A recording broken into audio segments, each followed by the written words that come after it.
நிறைய விஷயங்கள். யாரை மந்திரியாக்கலாம் என்று கேட்டார். ஔவையாரை கேட்போம் என்று ஔவையாரை கேட்டார்கள். 4 வர்ணத்தவர்களிலே யாரை மந்திரியாக்கலாம் என்று கேட்டார்கள். அந்த அம்மா தானே யாருக்கும் பயப்படாத அம்மாவாச்சே. அடிச்சது பாருங்க ஒரு வெண்பா. அந்த அம்மா சொல்லிச்சது, முதல் வர்ணத்தவனாகிய அந்தணனை மந்திரியாக்கி விடாதே.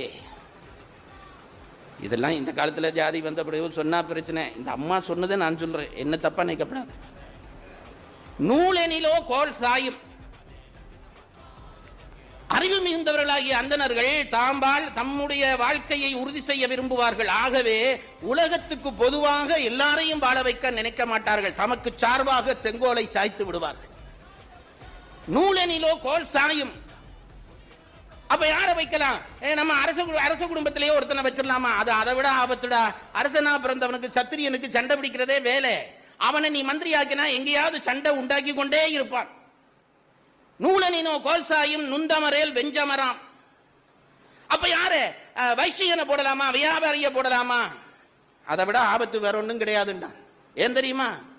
இந்த அரசனுக்கு வெண்கொற்ற கொடை என்று ஒரு கொடை இருக்கிறது. அதுக்கு என்ன அர்த்தம் தெரியுமா? மக்களுக்கு நிழல் செய்வான் என்று அர்த்தம். நீ வியாபாரிய மந்திரியாக்கினா அவன் அந்த கொடையை தனக்கு பிடிச்சு கொள்வான். அந்த கொடையை தனக்கு பிடிச்சு கொள்வான், உலகத்துக்கு பிடிக்க மாட்டான். நூலனிலோ கோல்சாயும் நுந்தமரேல் வெஞ்சமராம் கோலனிலோ ஆங்கே குடைசாயும். சொல்லிட்டு அந்த அம்மா, அப்ப யாரைத்தான் போடுறேன்னு சொல்ற? நாளாவான். சூத்திரன் இருக்கிறானே, நாளாவான், மந்திரியும் ஆவான், மக்கள் துணை ஆவான், அந்த அரசே அரசு என்றது.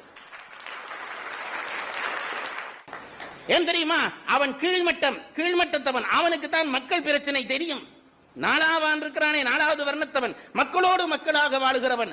அவனை போடுறா மந்திரியா, இந்த நாடு உருப்படும் என்றான்.